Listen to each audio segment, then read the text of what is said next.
Today I'm going to show you what happens when every single goat you own goes into heat at the exact same time.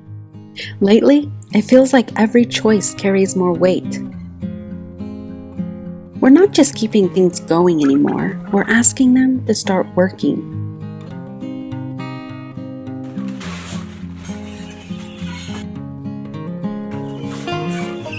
Ta-da! We have lots of baby goats in the middle of January in Montana. And we'll talk about what we're going to do about it, because right now every animal on our farm and every facet of everything we do has to earn its keep. And sometimes it just takes trial and error to figure out what works and what doesn't.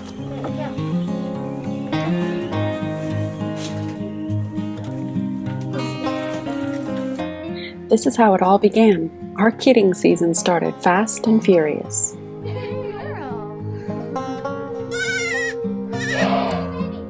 Fancy decided to have her babies outside, and thankfully it was nice and warm, but she also got an audience. The homeschool kids in the neighborhood got to watch science in action with the goat nature study.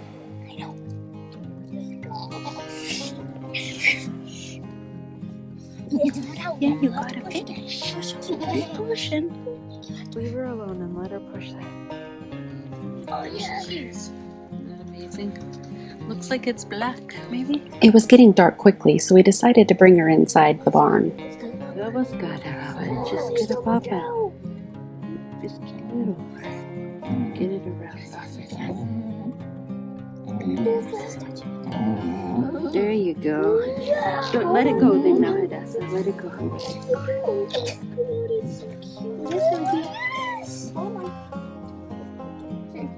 I didn't know that was its head. Push again.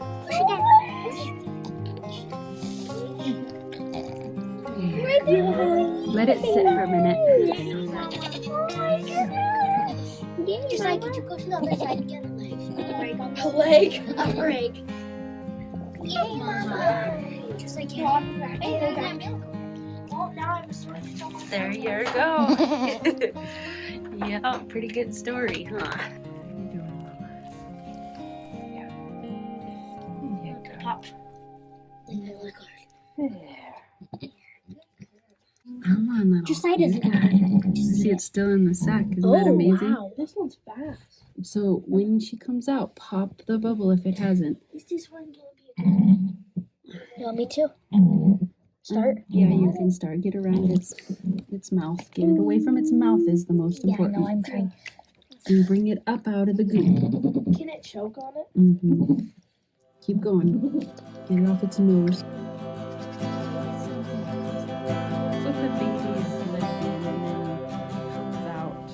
We've gone back and forth countless times of what to do with our baby goats. Truth be told, there is an oversaturation of goats everywhere. And here I am adding to that. The people who want to raise goats for pets probably already have their pets, and they really don't want to pay what they're worth. And we know what they're worth and the money that we put into them. But that doesn't mean that we will get that money out of them if we were to just sell them at the sale barn for meat. We've made a recent decision that we're going to sell the offspring of our milking goats as meat goats, but we're not just going to sell them at the sale barn. We're going to raise them here on our property or the property that we lease, and then raise probably mostly the boys for meat. The girls, I always hope that we can find somebody that wants to also start their own milking herd, but sometimes that's not possible either. And honestly, Bill won't let me have 1,000 goats. He's very narrow-minded that way. So really, we're in a process of trying to figure out how we're going to make this work, what it's going to look like.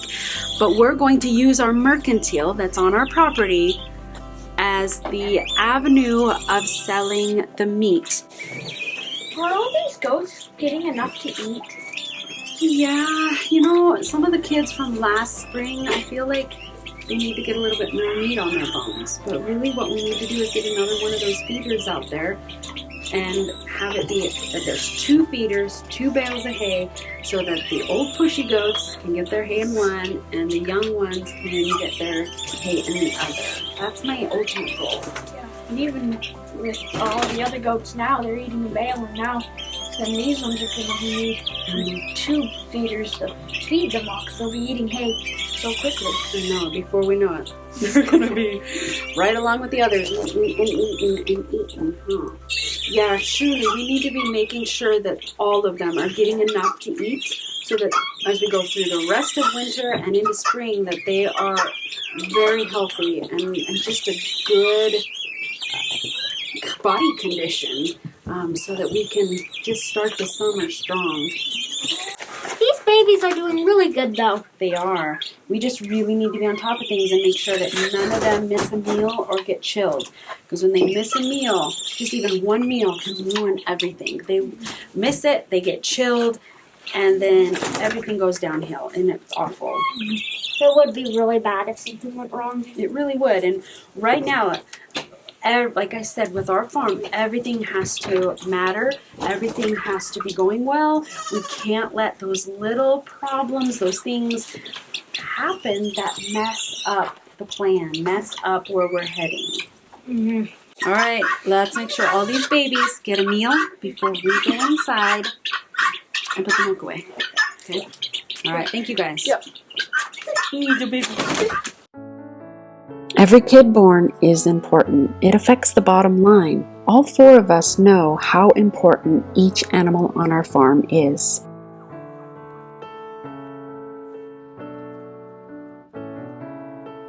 Olivia and her 2 babies spent the entire night in our porch. But they were born yesterday. It was so windy, and it wasn't like that cold, but it was chilly. And they were in the barn when they were born. And by the time I got there, within the hour of them being born, and so they were still wet.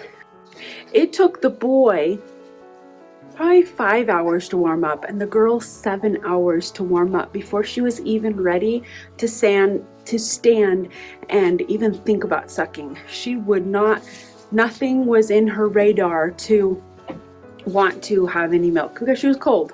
It took her 7 hours to warm up. That just shows how severe it can be when they get cold. Looking good this morning. It's not my plan, and it's never been my plan to have babies in January. It's never again if I can help it. This last year felt like a lot of things were out of my control, and it happened. And so they're doing well, they're drinking, they're out now in the barn. Now we just got to keep them warm through the next 10-day forecast, which will be in the negative temperatures. Very, very, very cold. We have just a few short days to really get things figured out for the goats and all the animals to keep them warm, especially with having babies at this time of year. I can just tell by watching her, just those little itty bitty changes in her demeanor, the way she's holding her lips and her head, the way she just stood up. There's all these little signs where she's not eating, she's not chewing her cud, the way she's holding her ears, all of that just shows that I think she's in labor. So knowing your goats is important, even if you have a lot of them, just kind of having a vague idea, because you spend time with your goats, just of their personality and their character, that helps. So I just moved her into her own private quarters, so she has her own space. So another thing that always is very telling is when they're happy and okay with being alone in their own stall. And see those stretches. But she is like, okay, I'm by myself and I'm gonna lay down and do my thing. I'm okay being alone. That's a good sign. There, we've got a yawn. She's gonna just start, I think she's just gonna start pushing. That's pretty immediate. She was ready to be in her own place, weren't you? Yeah, good job, girl. Jesus, please let there not be any problems. Bless her, open up what she needs to. Just give there be an opening, let the baby be placed properly. To give you an idea of what we're dealing with having kids in the middle of January. So today is 40 degrees, which honestly, that's really, really, really warm. The wind outside is howling and it's making it feel like 24. We are in the barn and I'm fairly warm, but it's still chilly. So these babies are born wet. The mama does its best to get them cleaned off and going, but it still is a trying first hour or two after they're born. And so I've tried to be here and being catching them, but the last ones, they are just, I come out and check and then they must lay down and immediately have them because they're not showing any signs, and then I come out in an hour and they've had babies. That is why the plan is not to have babies in January or February, maybe even March. So my mom passed suddenly. I came home with my dad to take care of him on hospice last spring, and then there was just the aftermath of all the funerals and everything, the grief, just trying to survive all of 2025. And my goats last spring, while I was taking care of dad, had to fend for themselves. They all had their babies without me, and for the most part it went wonderfully. And I'm so happy to be raising goats that don't need my presence to have babies. That's the goal. But then the bucks got out, and it just is what it is. And sometimes with farming, that's what happens. It is what it is. And it's not optimal, but show me a perfect farm without any mistakes and uh-ohs, and man, I'll be impressed. So I guess for you on your farm, when there are those things that happen that weren't the plan, it's okay. You'll get through them. Don't give up and just keep going. Do the best you can. Plan for the future to be better, and just know that things happen. For having your baby at 3 in the afternoon instead of in the middle of the night. Thank you. I appreciate that a lot. Thank you.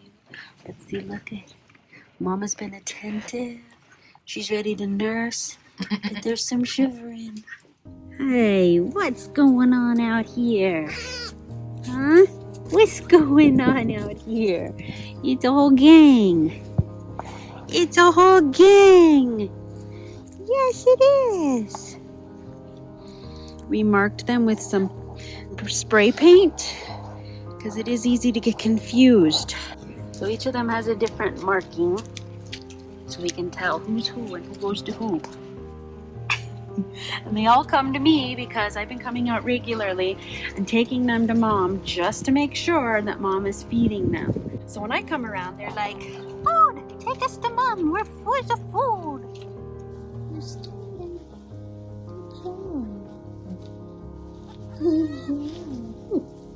My first priority is to get baby drinking, and she is ready to go. She is looking, and mom is being so patient. It is so fantastic when you have a baby that is looking, ready to suck, and when you get it to it, it just does it. That's like, it's amazing and a miracle and so wonderful. When you have one that is a little doughhead, and it can get frustrating because they just can't figure it out, and you just want to help them, but they, no matter how much you help, they just aren't getting it, and it takes a while. So this is so encouraging when they just get it so quickly.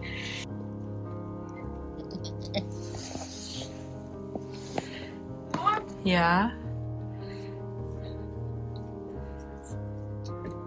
Wait, Ellie. Ellie. Where do you go? Come on, kitty, we gotta go check goats. Where have you been? Come on. It's important. Where have you been? Come on. You wanna know why my family thinks I don't get anything done? This would be my non-farming family. Because I've been wandering around all day, making sure I know what's happening with my goats. I've been helping one goat have babies, been making sure all these babies get milk, and now this one has some goop coming out of her, which means she's very close. She looks like she's getting close. So that's why I'm doing something. It just doesn't have progress. It doesn't show like an actual resolution. And I know babies are like a end product, but all the other projects aren't getting done. 1:30 in the morning, and I just separated these two. We all need beauty sleep, guys. She was just pushing, and I put her in about 10 minutes ago. Before going to bed last night, I prayed and said, Jesus, please wake me up if I'm needed, so I can go out and check. I think Bill got up about 12, which was about an hour and a half ago. And I didn't feel led to get up, I guess. About 1 o'clock, I thought I woke up for some reason, and I'm a good sleeper, so I don't usually wake up. I woke up and I just go and check. So I made myself get out of bed and come out here. And here we are with two pushing right now. I'm thankful. Good job, Floppy. Oh. Looks like we've got one leg forward and one leg back. You can see the tongue. Good job, Mama. I worked with this one a bit. Yeah, I did. And right over here, we've got happening here too. Good job, Evie. I'm gonna help her for a minute, okay? Yeah. There you go. We're gonna let your mama. Yeah, good job. Good job, Mommy. You did it. Good job. Do you even know what happened? Yeah, look at this. Let's see what's happening here. Good job, Evie. Good job. I can do it for you. Evie. You got this. Let's just see what's happening. Oh, look at you. Good job.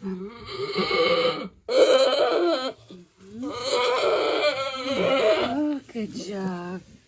Look at you. And look at you again. I know it. There's another one right there. Okay.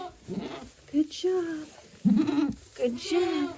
Yeah. Say hi, Mom. Stop. Oh, look at you. Look at you.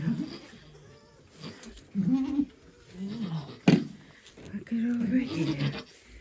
Oh, there it is. Welcome to the world. You did it, Mama. Good job. You even know what you did? Now you gotta start licking. How are you doing? Good. Now you. That's what worries me is that you don't know what you did. Look at your ears, you floppy flooper. Here, look. That just is yours now. Yeah, that's yours. You gotta lick and lick, please. Yes. You. Lick and lick. Lick and lick. Yep, there's another one right there. I really hope you don't have 3. My first time moms this year, I haven't been too happy with. I mean, they're doing well now, but I feel like at first they're like, what is going on? What is this? That's frustrating. Like right now, she has no idea what's happened to her. I'm already starting to get up.